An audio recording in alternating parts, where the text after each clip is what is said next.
Lamptey Show. My name's Joey, and I'm joined by Neil. Hey there, Joe. And by Laurie. All right, mate. Moments of the week. I'm going to say this slowly while I let you two think of one and throw to Neil first. I looked at the table this week for the first time in a while. Yeah, I don't look at it when we lose. What's the point? So we won. I had a little look, and I realised that we're on 43 points. Probably need another 30 to get into the playoffs, which means we need to get into the playoffs, playoff form, which is, surprising, guys. People are wondering how we're going to stumble our way into the playoffs.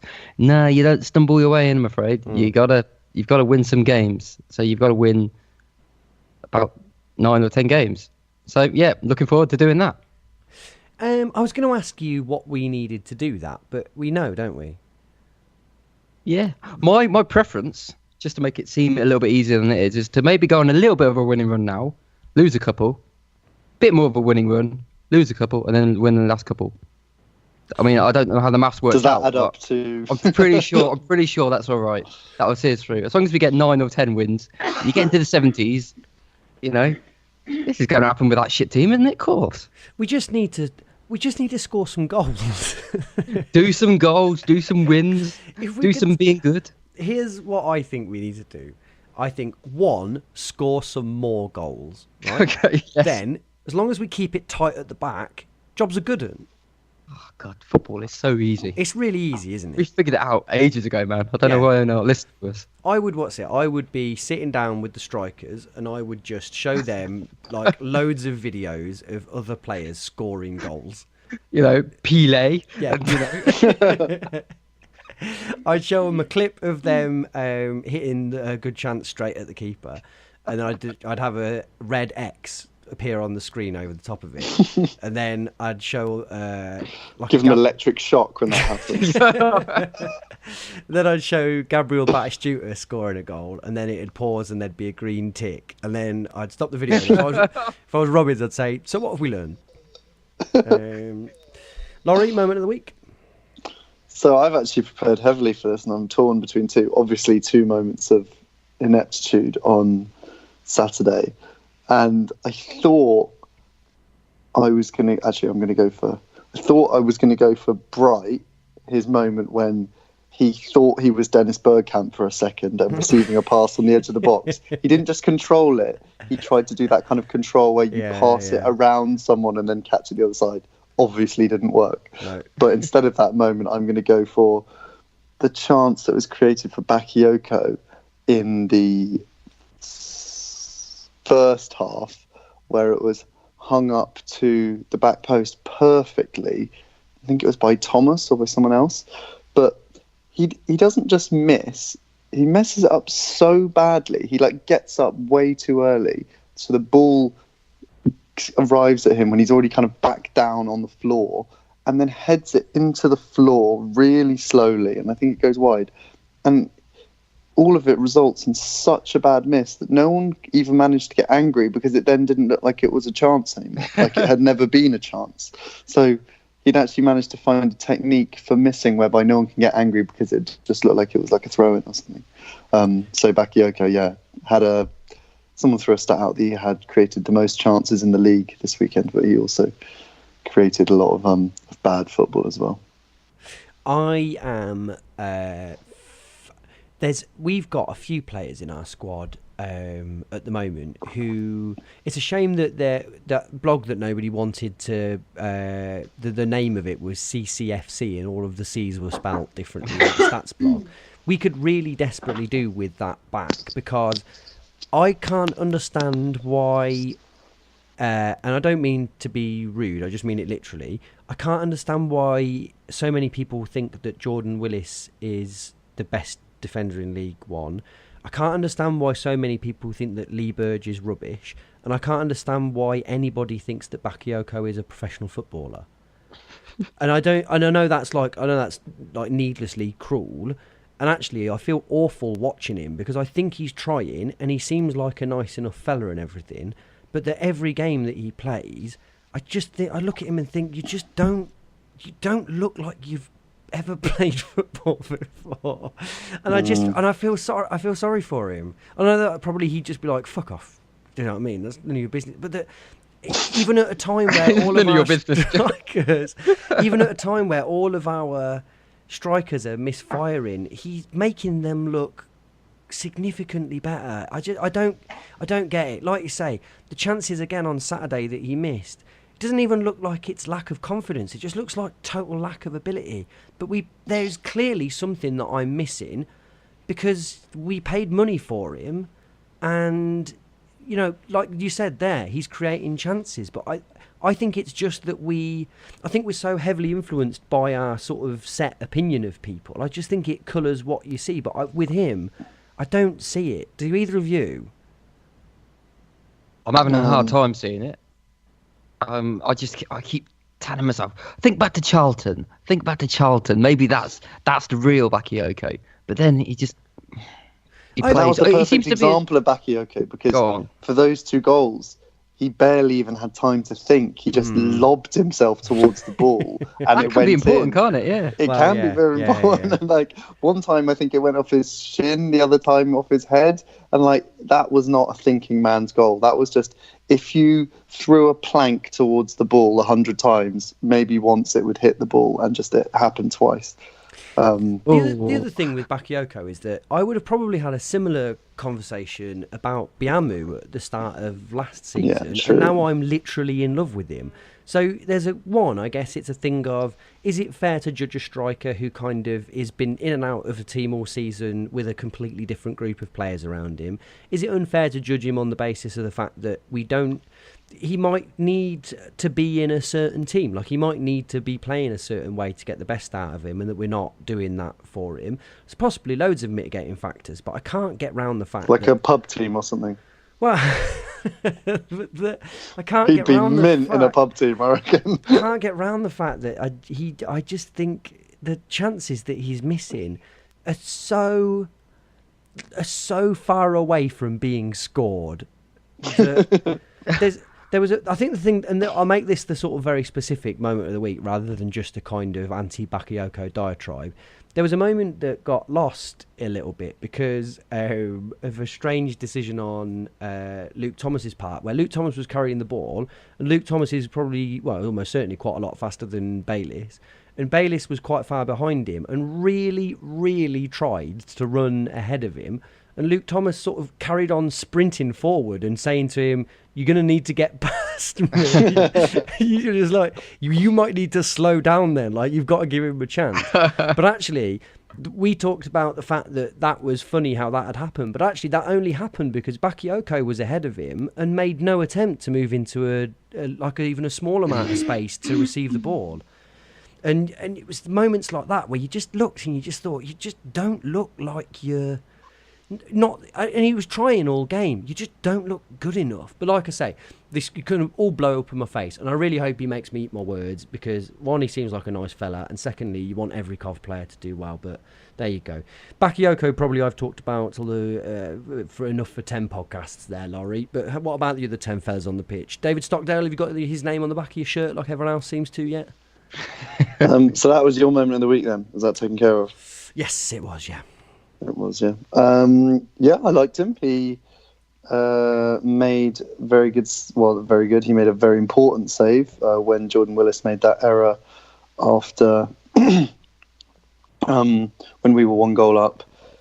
Jordan Willis kind of went for the ball, decided not to go for the ball, and then went for it again. And by that time, he was wildly out of position, but that guy couldn't slot away, and Stockdale made a good save. He claimed a few things when we were under pressure.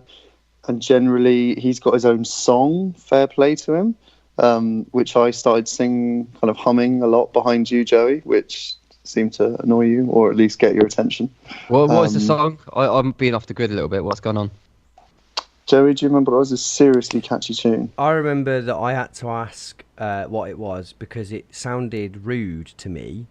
Like it was about ejaculate, but it was something sort of I can't remember exactly what it was. Oh yeah, they added an extra syllable in the middle. I mean, this is great podcasting, Oh no. I think they were saying, and if you're of a sensitive disposition, then maybe pause this or skip it forward 10 seconds. It sounded like they were saying, "Can you suck me off?" is what it sounded like. But I think what they were singing was David Stockdale. Yeah. But I David think that. Stockdale. Oh, yeah, that was it. David Stockdale. Like Yeah, something similar something kind of tune along like those that. lines, Pretty good as songs go. More classic Coventry songwriting there. That was it. That was it. Really catchy. Anyway, yeah, I mean, he deserved it. Good song, good player. Probably not 40 grand a week worth of player, but does that mean we're paying? No. One-off fee. Yeah. I don't believe that. He can't be on 40 grand. They got Corey sat there. How much do we pay for Corey this year? Wow. Say we, specifically us. Yeah, Not 40 grand a year, even. Neil, a few words on that situation. Your thoughts on how that all goes down? Well, I'm furious.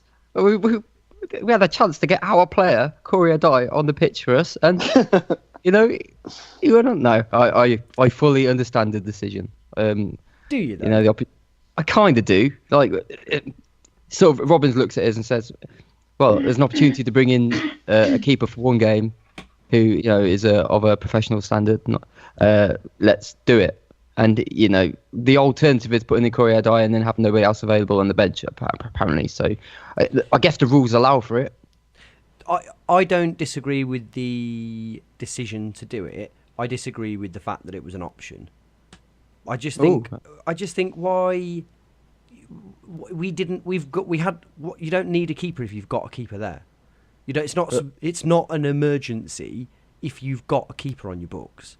I reckon their argument is, though, they didn't have a substitute keeper. Yeah, so you'd have to sign one anyway, and then it's who do you play? But fuck them. Who on earth doesn't? You're going to be on our side, Joey. Who doesn't want to see a non-goalkeeper in goal? I think the FA should just be like, listen, this is the absolute optimum thing that can happen. Dog on the pitch, outfield player in goal. Really, all rules should be geared up to those things happening, not fucking preventing it. Anyway, carry on. David Stockdale, Coventry City goalkeeping legend. Yeah, correct. It was a really dull first half. I remember saying to you at the end, I was like, if that was my first game of football, I would never ever come back. Rochdale were kind of fine. They, as most of the average teams we play, they just like to play down the wing. They had this player called Dooley, very kind of unthreatening sounding name for someone who A, of all looked threatening, and B, of all of our fans seemed to hate, which I'd missed the reason for, which apparently because he dived in the 5th minute, and then he was getting disproportionate levels of vitriol from all of our fans for the whole game, which was a bit weird. We were okay. We're doing the same as we normally do. Bright was controlling, albeit at a very slow pace, the game, would just pirouette delicately in the middle of the pitch, pass it around. Was he controlling the game? No, but you know what I mean. I was having this running debate with Paul the whole game, trying to enjoy, for what they were, the kind of clever flicks and Cruyff turns he was doing, but they would inevitably lead to a kind of very slow procession across the pitch that would slow down our break or just not really do what we wanted it to do. And I know you're not a fan of his, Joey, but you can talk about that. I don't think it's separately. I don't think I am a fan of his. I don't understand what he's doing. But we talked about that quite a lot last week, so I'll leave you to carry on. Yeah, he's kind of his technicality is offset by his pointlessness. But I don't think his pointlessness is his fault. I think he clearly is a player who does what he does, doesn't he? And he's been given a free role to do whatever he does. And what he does, I know I said I wouldn't do this, but I'm doing it now. What he does is he goes, he casts his net exceptionally wide. So at 1 minute he is on the very far up at the right side of the pitch, and then he'll pick the ball up on the complete opposite side, 50 yards back, and covers a lot of ground and tires himself out quite quickly.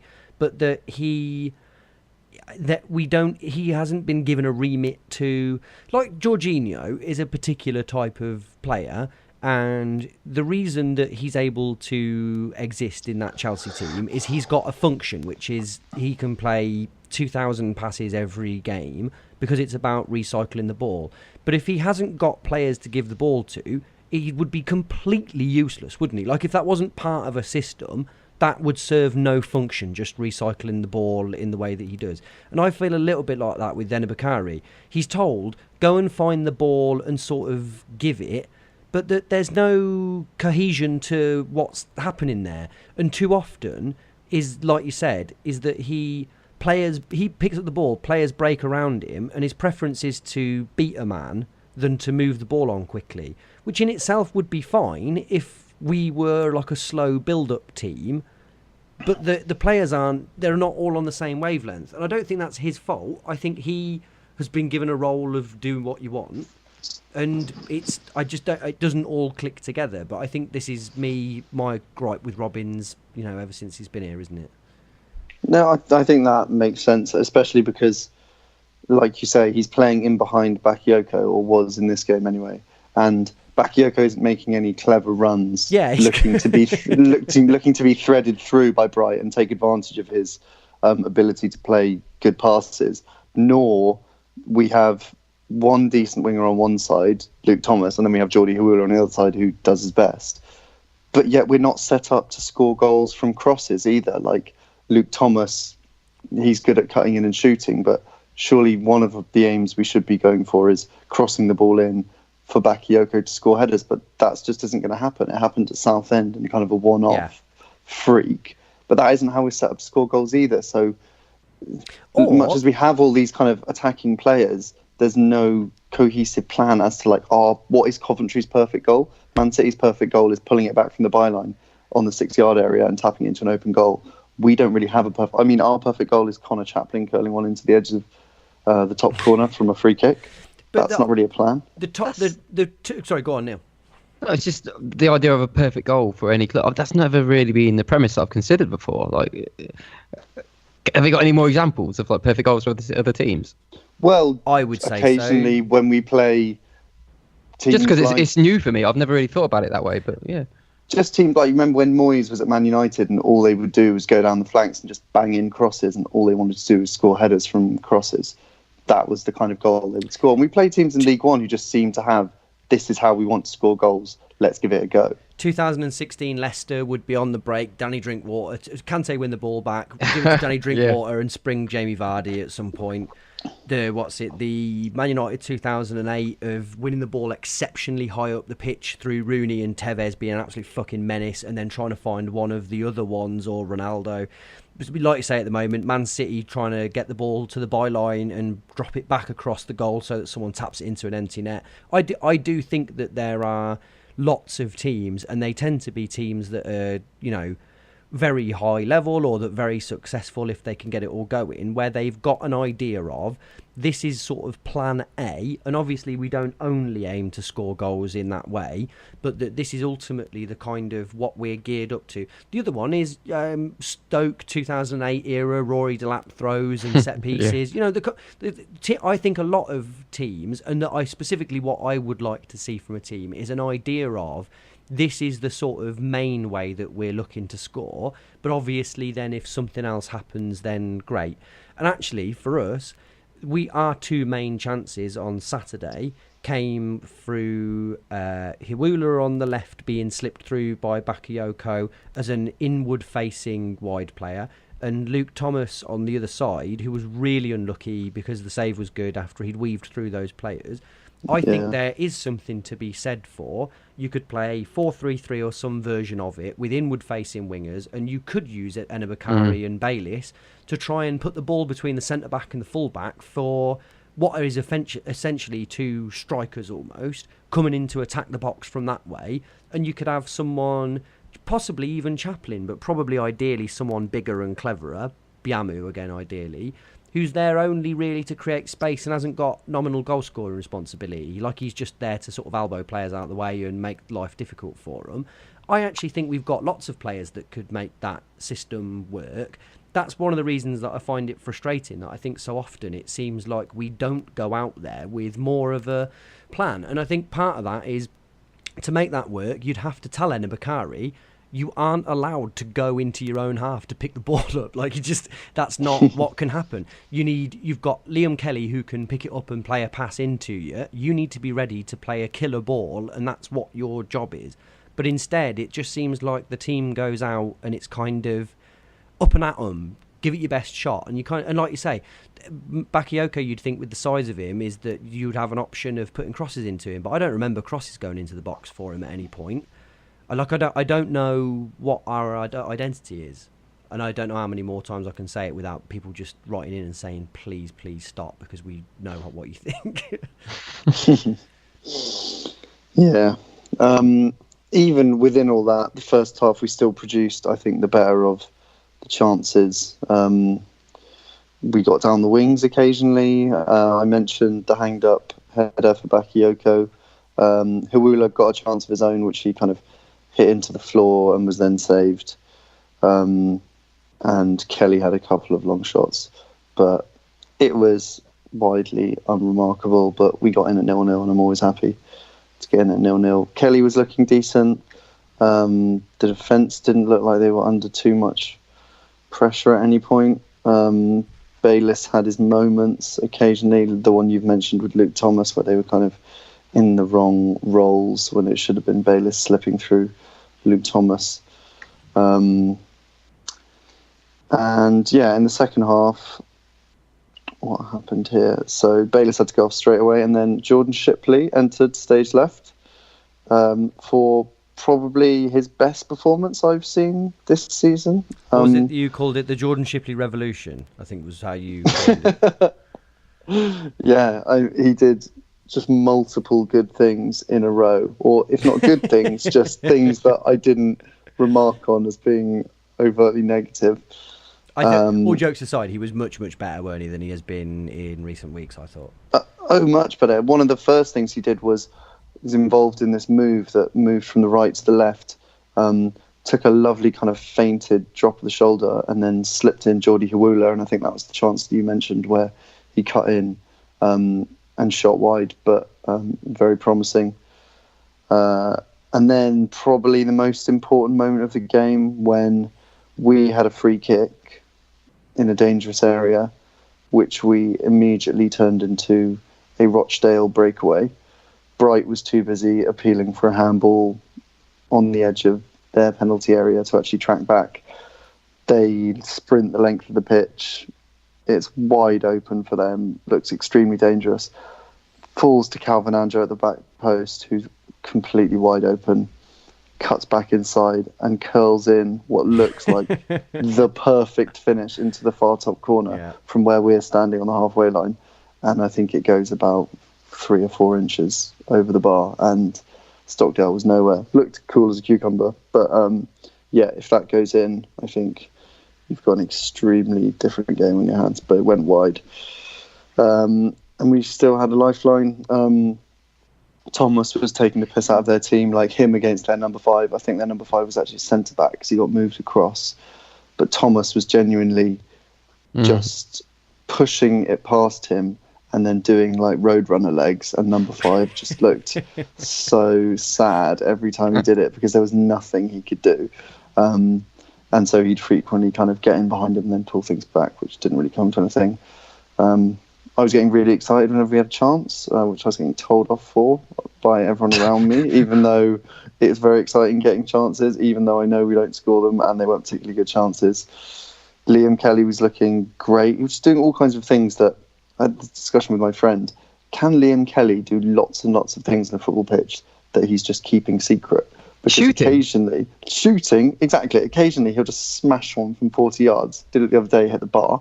He hit a free kick this week that was really good, really hard with whip, and the keeper had to just tip it over the bar. He was running the midfield in the second half, just like snapping everywhere. It was real like Doyle Prime-esque performance from him.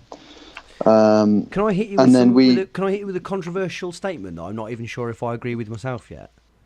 I think is this going to be an unpopular opinion? Possibly. I think he might look better without Doyle next to him. Yeah, I think so. Yeah, for sure. I think he's been better this season than he was last season, and I don't know whether there was a bit of a sense last season, as ludicrous as it sounds, that some of the players would have been better suited to League One. And I think he looks like he is. I think he looks more in control of games and more domineering in a lot of different senses. Like his passing's better and his kind of that. What me and Paul talk a lot about of a kind of character in the centre of midfield is. I thought he was the one player that really stood out on Saturday. I thought he was fantastic, but I think that's not the first time I've seen him be that fantastic recently. He looks like he's really. He looks a little bit like a captain to me. I think he's been really good. Yeah. What I think is interesting about him is quite how dependent on managerial instructions his performances are. Like, he's such a adaptable player, kind of in a good way and kind of in a bad way. He can obviously be told sometimes you need to kind of sit, break up play, be boring, and then like Notts County semi-final, you need to be an attacking midfielder today. And then sometimes it works, sometimes it doesn't. It's probably why he plays in League One, but he does seem to be entirely under instruction from Mark Robinson. Those instructions can be like quite widely varying, which worked really well against Rochdale because he was just midfield tyrant on Saturday, and he was brilliant at it, just breaking up play, but also having license to go forward a little bit sometimes and shoot. I think someone had told him to shoot more or at least just have efforts on goal because he really wanted to. Perhaps he'd been talking to Paul Ince. Yeah. Paul Ince, who could be doing the Man United job in the same way as I was there. Definitely, yeah. You laugh, but in a way I kind of thought of what you were saying on that, because there was so much wrong with the way Mourinho was kind of treating people. Yeah. Almost anybody who came in to just shake up the culture and just because they're good players, aren't they? They're not bad players at Man United. So I once said that Mr. Blobby could take control of Coventry City and he might get a better result than Andy Thorne. And I stand by that statement because I think sometimes there's a lot more than just putting a new guy in charge and him having a load of tactical nous and fixing it. The principle of what you're saying is absolutely true, but don't forget that Paul Ince made people call him governor when he went to United. Like, he's a real prima donna. Like, I think he'd probably be quite a lot like Mourinho. And I imagine Paul Ince sabotages my point a lot. I mean, I don't. I take that on board entirely. I agree with you in principle, but actually, Paul Ince is one of the few ex-Man United players that ruin your argument. Like, Dwight York could have got in there and done a really good job, I imagine. But somehow Paul Ince couldn't. Dwight York might have actually got in and done a better job, because as easygoing as Solskjaer is, he's not likely to be as easygoing as Dwight York is. Imagine Dwight York being the next Ferguson. That'd be insane. the next dynasty. 20 years of Dwight York. Roy Keane's head just exploded on his shoulders. I'd like to see Dwight York's gingham suits on the touchline, though. That would be worth it. He has an astonishing array of suits. Yeah. Anyway, Rochdale. Yeah, and then we scored. What happened? Willis did a very fancy side header to Hyam to relieve some pressure. Hyam then did a good old Tom Davies smash forward. Bakayoko won a header, which he did a few times in the second half, actually, having not won a single one in the first half. And then Jordi Hawula was through. In fairness, a really good gamble, because I would have stopped gambling on Bakayoko winning flick-ons about an hour before that. So fair play to him for having any faith in his mate by that point. But he goes for it and he's through. And I suppose there's one thing we know about Jordi Hawula. He does love being through one-on-one on goal. Doesn't necessarily always score, but in this occasion, he did his best to miss. Yes. And it was still blocked. And I think it was a keeper's palm or chest or some invisible barrier, but it trickled in, and it was very, very nice to really score. Confident celebration. It's like, Oh, yeah. I don't know if I I could bring thought- myself to make that celebration if I've finished in the way which basically just kicked out the keeper and had gone in. I thought. I mean, he it's a looked- little bit harsh, but I thought he looked quite relieved.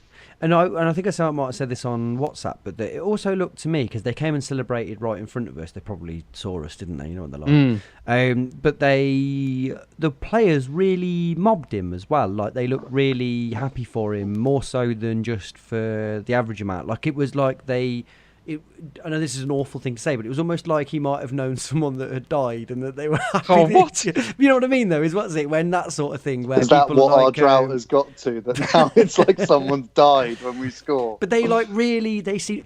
The other thing that it could have been is that maybe he's just a really popular guy. Maybe they were just really pleased for him that he'd scored and because they like him or whatever. But it did, and that's nice. Yeah, I just Nice thought that it you've was. noticed that. I just thought it was the way that they celebrated that goal. I actually just looked like they sort of were close knit, and that was a nice thing. I know I've had to make it dark and horrible as usual, but it was meant to be a nice thing. But that's pleasing, I think, because we spoke a lot last week about feeling like it wasn't almost a group anymore. It was just a lot of individuals. So if you've noticed or you've seen some sort of togetherness there or some sort of connection between the players, admittedly just after a goal, but that to me is promising because that's what I feel like we're missing at the moment. Yeah, I'm a fan of that. Although, if anything, celebrating goals raucously has actually been our downfall in recent seasons. Notts County away in the league. Anyone remember that last year when we celebrated like we'd won People the on the Champions League? side probably more at fault than those in that. Yeah. Anyway, yeah, I did enjoy that team celebration as well. Yeah, I've already spoken about that Willis awful moment when he almost let us concede an equaliser pretty shortly afterwards. And Rochdale are actually a dirty team. I've got a lot of notes in here about Rochdale spreading yellow cards around their team for pretty cynical fouls. They hit a sort of quarter of an hour period in the second half, didn't they, where it was really noticeable. Yeah, and they kind of ran out of ideas quite a lot, but Robbins kind of played into that by then bringing on Tom Davies with about 5 minutes to go. This is way after that incredible run from Thomas that you mentioned, where he does about 5 players, and then decides to go back against the grain of where he's running to the near post, when perhaps if he'd gone for the far post, the keeper would have been more out of position. But anyway, we had another couple of chances. Bright fluffed one in the box. But yeah, we saw it out relatively calmly. There was nothing too stressful. At the end, Rochdale, they're down there for a reason. They're not a particularly good team. Calvin Andrew, he was their main kind of lamppost that they were booting balls at, but I don't really remember them, apart from those chances I mentioned. But I think we deserved to win. We were okay-ish. I would just round it off by just saying I thought Rochdale were poor. I didn't think they were. I thought it was the same as other weeks, except the fact that they never really did enough to punish us. And you mentioned Calvin Andrews' chance. I think a better striker would have put that away and we'd have suffered for it. And I feel like my memory of the game, patchy as it is just of a succession of crosses that just landed in David Stockdale's arms. Yeah, that's about spot on. And I just don't think they tested us enough. What's brilliant is that it's 3 points and that you hope that there's some sort of kind of mental block released and that it gives Hiwulu the confidence to know that he's got on the score sheet and it's a clean sheet for the defence, and that you hope that it kind of is a catalyst for the players to kind of go, oh, it's fine, we can go ahead and win games. But I didn't take a great deal of positives out of it, if I'm honest. But I didn't really see much out of this famous Henderson either. I kind of thought he was completely under the radar. I was expecting to come up against a team that was an obvious one-man show, but I don't know.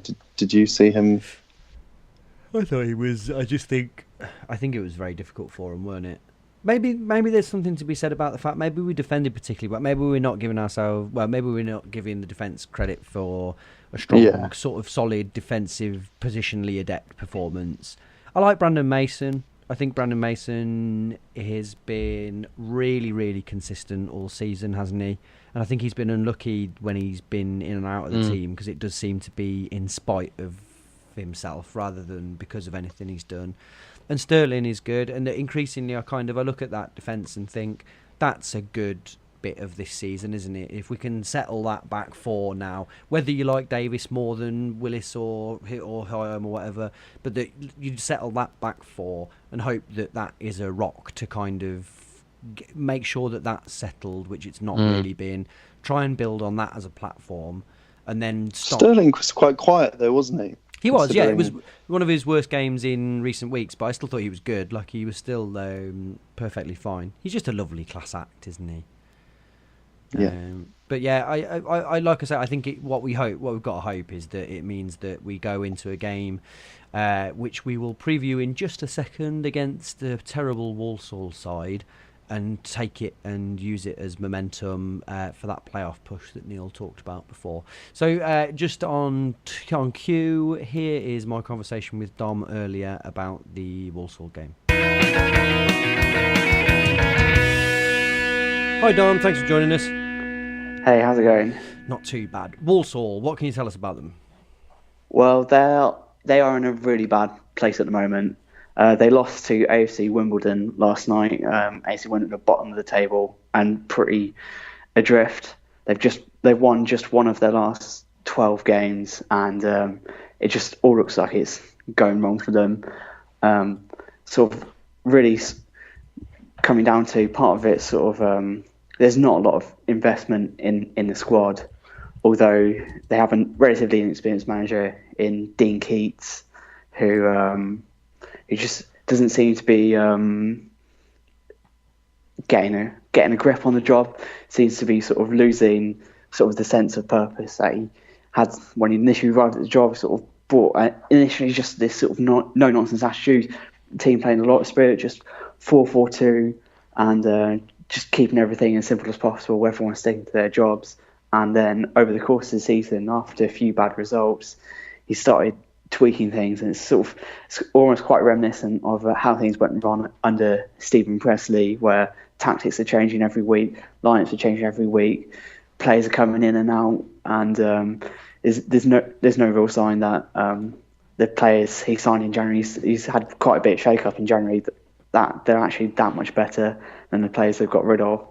For example, they got rid of Kieran Morris, who's sort of an academy-produced winger, who's sort of fairly decent player at League One level, and then replace him with a loanee from Aston Villa called Corey Blackett-Taylor, who just has no experience, and sort of those kinds of decisions sort of splint any sense of a squad identity, and it's all very it just seems a bit of a mess at the moment for Walsall and their squad.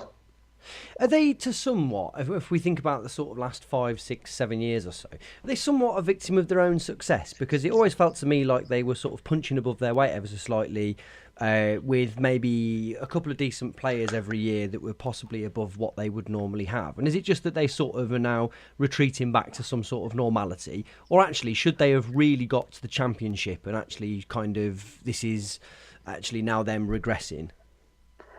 I'd say it's a little bit of both. I'd say it's more that they're not a club with a lot of money. Their owner, Jeff Bonser, is famously quite frugal, and he's very much tries to make sure the club pays its rent. He owns the stadium, so he sort of is trying to keep the club sustainable. So he's not someone who's going to chuck loads and loads of money at it. And actually, if you look at their success in recent years, it came under Dean Smith, and it was a very, very slow building process. Quite a lot of players signed on free transfers or loans. Players look at Tom Bradshaw and Romaine Sawyer, two of their biggest successes. Tom Bradshaw come from Shrewsbury, where he was barely in their team at all. I think he had one half decent season at Shrewsbury, where he scored about 8 or 10 goals, and then he arrived at Walsall with no real track record of being the goal scorer he'd go on to be.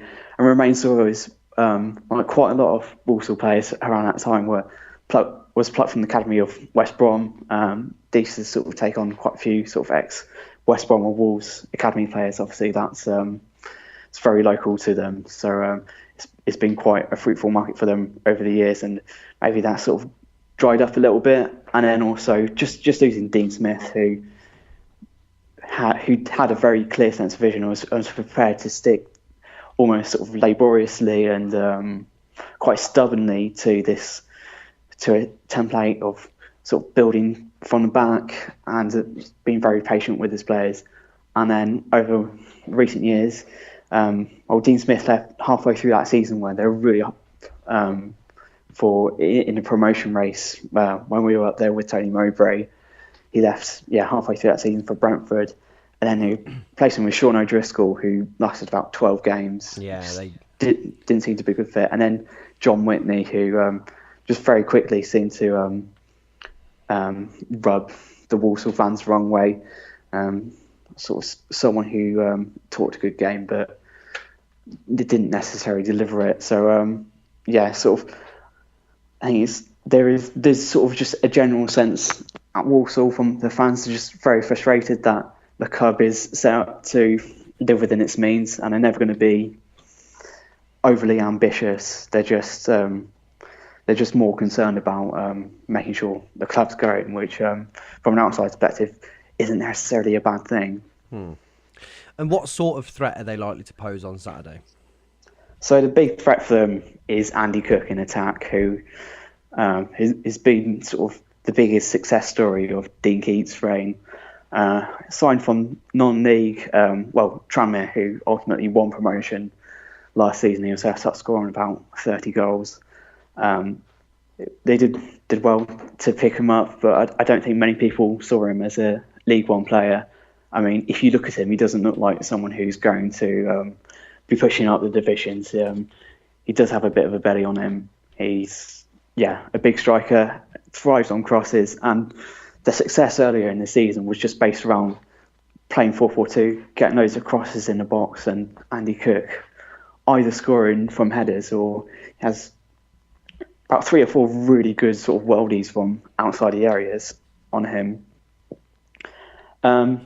Elsewhere, they have lost sort of the pace and wide areas that they had earlier in the season with Josh Ginley going to Preston. They signed Matt Jarvis on the same day they sold Josh Ginley to replace him, which looks like quite a good signing, but he's only played about 25 games in 2.5 seasons, really big injury issues.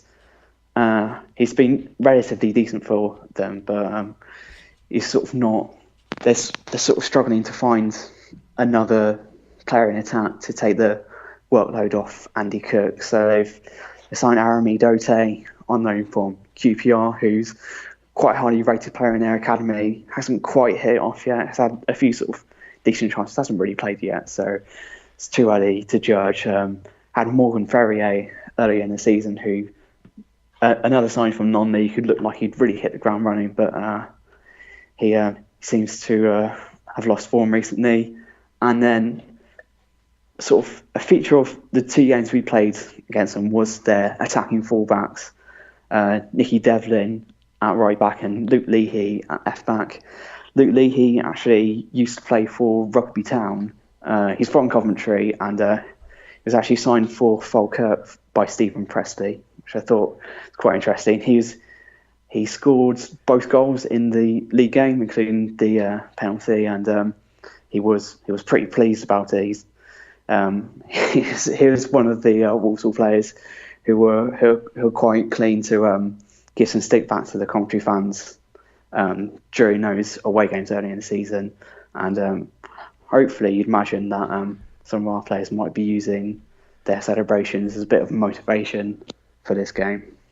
There's a few non-Cov players who are from Cov that seem to have a certain level of antipathy towards the city. I gather James Collins isn't a huge fan, and is it Peter Whittingham as well that was from Cov but that really didn't like the place? Yeah, it'd be interesting to see who else despises the place that isn't there. Okay, I think that's everything unless there's anything else that we've not covered. No, I suppose it's a really big match for Walsall now and Dean Keats, where I think this game, and they've got a game against Bradford coming up next week, and if they don't get anything out of this game or the next game, they're going to be in the relegation zone, and it's possible. I don't see it as highly likely that Keats could lose his job. So it's going to be a very big game for them, and I wonder whether they're going to be bringing this big game mentality to it.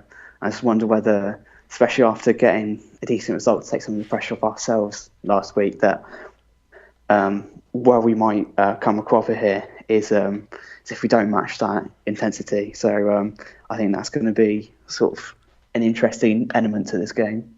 I mean, bearing in mind that anybody listening to this will have listened to the pod so far, I expect they will have heard us discussing the fact that whilst it was a good result on Saturday, I think we'd probably need to bring considerably higher intensity to another game and hope to get 3 points out of it. But as I say, we've probably covered that. Right, okay, Dom. Speak to you next week. All right, speak to you then.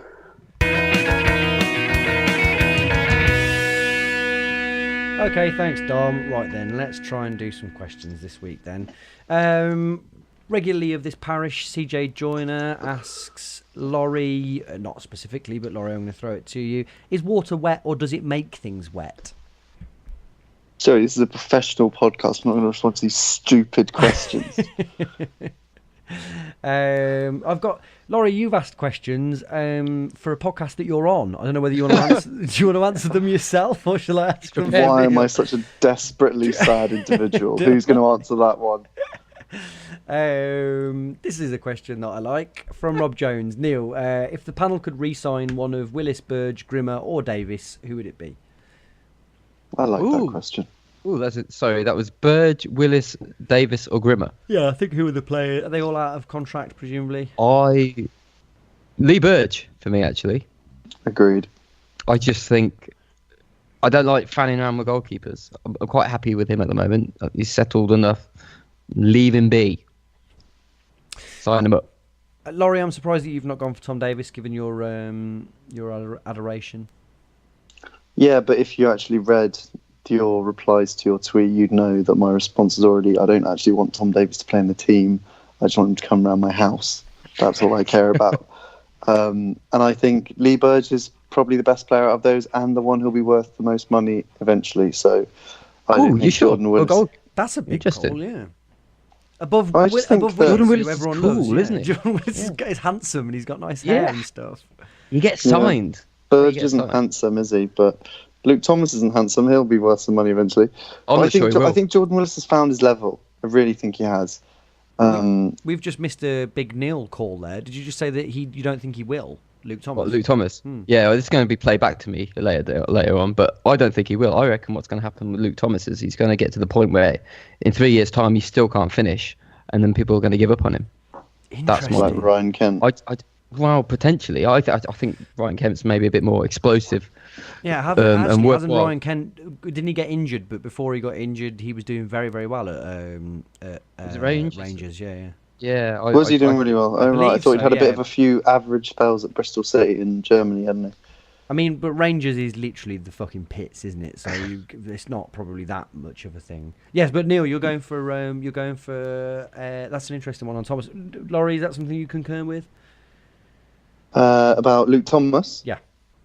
I reckon he'll end up as a mid-range championship player, sort of in the mould of David Gottrell or, someone of that ilk. David Gottrell was a good player. He was a good player, but never made it to the Prem, really, did he? No, true. Let's see what else we've got here then. Some more silly questions. You're all very silly, you guys. Given that Robbins doesn't know his best 11, what are yours? That's from Lee Bradbury. Laurie, do you know what your first 11 would be? All players fit, or what we? Yeah, let's everyone that's on the books. Okay, so interesting. So basically, what we started with today: Burge in for Stockdale, keep the defence the same. Bayliss and Kelly in the middle, Thomas on the right, Jody Jones on the left. So I've forgotten what position he even plays. And then BMO up front with who else could I have? I can't put Bright in after being so rude about him today, can I? Connor Chaplin. Maybe Connor Chaplin. Yeah. Neil, do you know what yours would look like? Yeah, I'll probably do Burge, Grimmer, Willis, Hyam, Stokes, Bayliss, Kelly, Doyle, Shipley, McNulty, Biamu. You absolute rascal. He went there, ladies and gentlemen. I did. Question here: will Myler and Kelly? I like, as you know, I like a sort of laboured metaphor here. This is from Steve Perdomo. Will Myler and Kelly become our Lampard and Gerrard conundrum? And, stretching the analogy like a partly chewed hubba bubba, is Bayliss our Paul Scholes and Squeaky our Sven, complete with lack of ability to change games through tactics, subs, etc.? Does anyone want to take any part of that? There's a lot of angles there. Yeah. Probably not. Okay, that's good enough answer to that one. Thank you. Who do you boys think will finish our top scorer this season? How many do you think that they'll get? That's a question from Callan on Twitter. Laurie, top scorer? Bakayoko, 20. On Bakayoko, very quickly before I ask Neil to confirm his, has anyone seen that on Twitter? His name is Bakayoko 20, and I at first thought, it must be his shirt number. And I've not checked to see whether that was the shirt that he had at Walsall, but he's actually numbered. Isn't he 22 for us? 21, yeah. 21. I didn't know whether he had actually changed his Twitter name to Bakayoko 20 as part of that song. I really hope that's true. Yeah, I like him a lot more. Yeah, that's great. This is what's annoying is he does seem like a lovely fella. Like he apparently did a load of charity work at Walsall and stuff and whatever. So it's horrible that I've stuck the boot into him, but it has happened. So, Neil, who do you think will be top scorer? You know what? I reckon Chaplin is going to come back into the team, throw a few more goals in there before the end of the season. I wouldn't rule it out of him finishing on like 12 goals. Yeah. It will be something sad like that, wouldn't it? Yeah. A few pens, a couple off his studs. I mean, 12 goals. Bear in mind that the last time we were in League One, third top goal scorer was Jordan Willis with 3 or whatever it was that we said last week. 12 from Colin Chaplin would represent quite a significant upswing on that. And I guess that's what you call progress, ladies and gentlemen. Can I ask you a question from me as well? Yeah. What can we do to make it so that Michael Doyle is invited to Legends Day when that comes round? First of all, when does it come round? It's in the very near future, isn't it? Because they've announced today that Froggatt and Huckabee have been... But you have to miss the Notts County game. I get the feeling you may get sent off at some point in the future. So. But I think we shouldn't even worry about that bit of it. I just think we should say to him, Michael, if you were invited to Legends Day, it's a big if, would you come? Would you come? Even though you've got a game on, would you just pop in just for a bit? But more to the point, shouldn't this podcast make it our last dying wish to get Michael Doyle a testimonial, whatever happens? It has to happen. Obviously, that is something that I've been banging the drum for. I thought we should have done. Who wouldn't go to that? Oh, mate, I would be there with bowels on. Would it be on iFollow?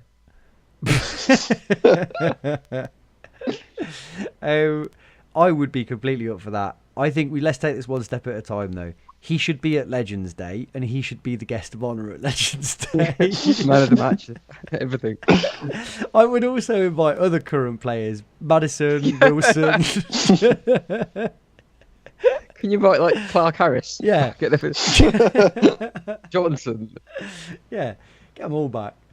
I don't know how. I mean, it sounds like I'm joking, but I am trying to work out how we could make that happen. There's got to be a way, but probably not. Anyone else got anything before we wrap things up? That's from me. There's been quite enough of this silliness, hasn't there? Okay.